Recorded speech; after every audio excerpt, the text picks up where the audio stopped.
Direct Investisseur vous est présenté par FX Pro. –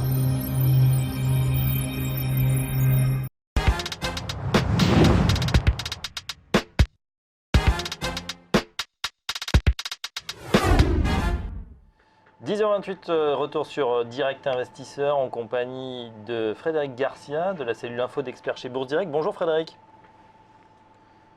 Alors on va s'intéresser évidemment à ce qui se passe sur notre indice national, sur le CAC 40. Le CAC 40 qui va terminer malgré cette petite baisse aujourd'hui, une semaine quand même en hausse. Oui, tout à fait. Certes, aujourd'hui, on consolide un tout petit peu, mais on avait assisté à une très très belle séance mercredi.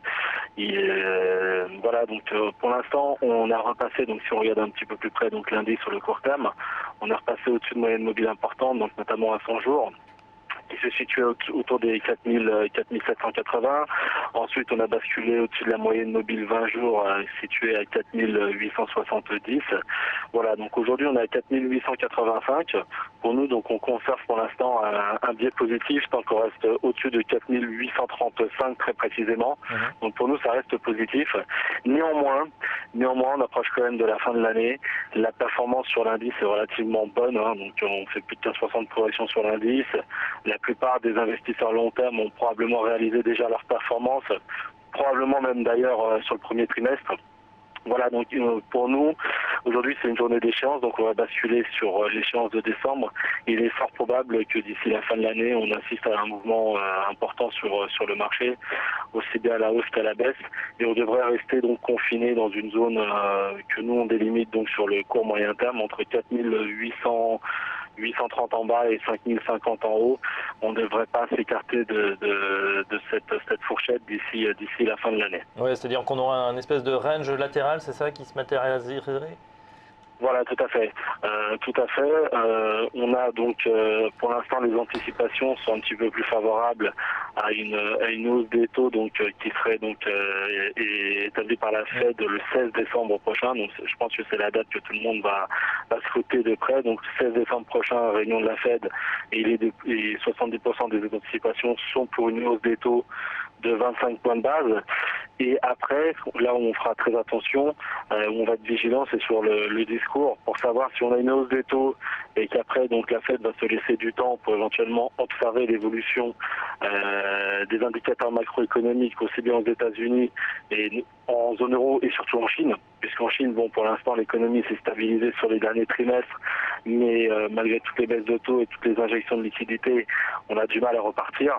Voilà, donc il est fort probable que si on a une hausse des taux en décembre, ce sera la seule hausse sur le semestre, sur le premier trimestre 2016, enfin fin 2015, début 2016, et qu'ensuite éventuellement en fonction de l'évolution de l'économie, on aurait donc un cycle plutôt haussier, ou alors en effet on resterait sur ce niveau-là, voire certains commencent à dire déjà qu'on pourrait donc réinjecter des liquidités et donc mettre en place un quantitative easing 4. Oui, c'est vrai, effectivement, ce sont les dernières rumeurs. Je reste un instant justement sur les indices français. Vous nous avez dit effectivement que pour les géants, l'année était bientôt faite. C'est vrai qu'on va rentrer très rapidement sur la fin de l'année avec le fameux toilettage des portefeuilles des bilans. Excusez-moi. Est-ce que parmi vos clients aussi, Frédéric, il reste un appétit, on a encore envie d'investir, ou bien on est en train aussi de sécuriser les portefeuilles? Qu'est-ce qu'ils vous disent vos clients? Non, on est plutôt en effet sur une sécurisation donc des gains. Alors il y a toujours du stock picking. Bon, on a des clients qui sont quand même relativement actifs, donc qui sont surtout orientés, bon, déjà depuis quelques temps sur notamment le secteur des biotechnologiques. Les clients sont relativement friands ce type de valeur puisque les écarts sont importants en cours de séance, donc en fonction du news flow, donc des nouvelles qui interviennent ciblées sur telle ou telle valeur. Voilà. Après, de manière générale, on a aussi quelques clients qui ont profité, par exemple, puisqu'on a aussi tous les types d'investisseurs. On a par exemple des clients qui ont profité donc récemment de la baisse du titre Air Liquide suite à une opération de croissance externe qui devrait être relative assez rapidement. Donc malgré qu'on passe par une augmentation de capital, Air Liquide qui perd 7%, c'est assez rare pour le souligner et c'était une opportunité. Pas mal de clients probablement donc sont intervenus sur ce titre à l'achat. Oui, le Air Liquide qui reste en dessous des 115 à 114,35. Pour l'instant, pas plus d'informations sur cette méga fusion avec Ergas, hein, c'est vrai, Aziz, un titre comme ça extrêmement robuste, connu pour sa grande lisibilité. Là, ça a surpris l'ensemble des marchés. C'est une valeur de fonds de portefeuille que la majorité des investisseurs recherchent à avoir dans leur portefeuille, effectivement. Alors, on a vu, suite à l'annonce du rachat d'Ergas, les titres fortement chutés. C'est tout simplement parce que le groupe a pris un pré-relais pour financer ce rachat, qu'on se dirige vers une augmentation de capital, comme l'ont annoncé effectivement chez Air Liquide. Et donc, ça a amené un peu d'inquiétude. C'est une opportunité, comme le disait Frédéric. J'en ai parlé ce matin même avec Lucie, après en avoir parlé mercredi. Je disais que tant qu'on était aux alentours de cette zone, des 114, c'était très positif parce que ça nous permettait de bénéficier d'un potentiel de progression, puisque si on regarde le graphique d'Air Liquide, historiquement, on est dans une tendance qui est fortement haussière. Je vais essayer de vous afficher le graphique sur ces 10 dernières années. Donc vous le voyez bien, on a une courbe très impressionnante et c'est une valeur que tout le monde recherche à avoir. Donc effectivement, profiter de cette petite accès de faiblesse pour se repositionner à l'achat et profiter du potentiel. Frédéric, toi, en restant sur les valeurs, est-ce que dans la même veine, certains ont profité du gadin lundi de Accor ou bien d'Air France suite aux événements tragiques qu'on a connus ces derniers jours? Air France un peu moins, parce que Air France, quoi qu'il arrive, de toute façon les fondamentaux pour l'instant posent toujours problème. Donc il y a un plan de restructuration qui est toujours en cours. Il est probable donc qu'on ait des suppressions d'emplois. Donc Air France, on a du mal à revenir sur le titre. Par contre, des titres comme Accor, tout ce qui était secteur de l'hôtellerie, Pierre et Vacances, tout ça, qui se sont nettement repris à l'image de l'indice d'ailleurs, hein. Puisqu'on avait ouvert l'indice sur les futurs autour de 8 heures en baisse de 1,50 et puis on s'est rapidement repris pour finir quasiment à l'équilibre.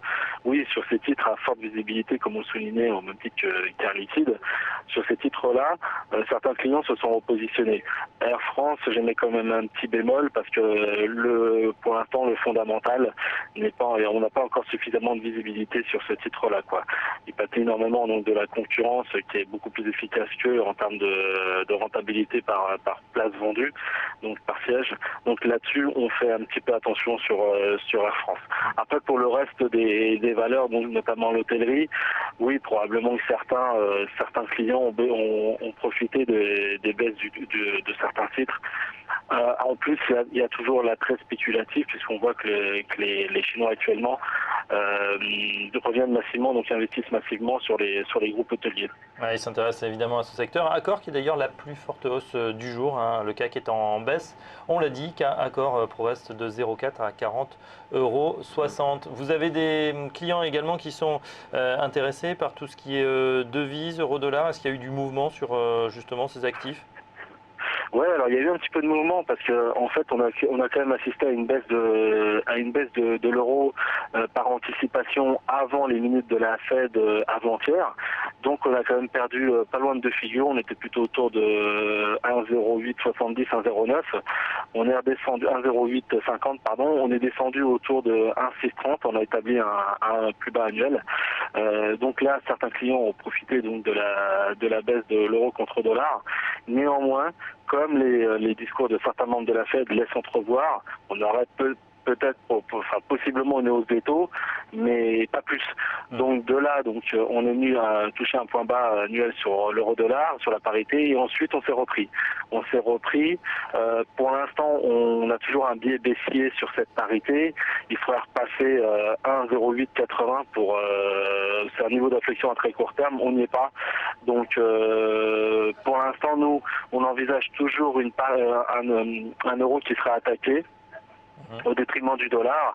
Après, je pense que le mouvement prendra un petit peu plus de vigueur et d'amplitude une fois qu'on aura cette fameuse décision de la Fed, donc le 16, il nous reste encore un petit mois à patienter, le 16, avec surtout le discours qui va accompagner cette décision. Je pense que c'est surtout le discours qui va faire évoluer les choses, aussi bien sur les marchés actions que sur les devises, et par effet ricochet sur les marchés des matières premières. Ouais, évidemment, hein, on reste plus que jamais suspendu au discours des banquiers centraux, que ce soit en Europe avec Mario Draghi ou Janet Yellen. Ce sera donc, comme vous l'avez dit Frédéric, le 16 décembre. Merci pour ce point sur le CAC, certaines valeurs et l'euro-dollar. On vous retrouve bien évidemment la semaine prochaine à la même heure. Bonne journée. Dans un instant, la suite, ce sera en compagnie de Rodolphe Vial, le patron d'ABC Bourse, pour parler valeurs. À tout de suite.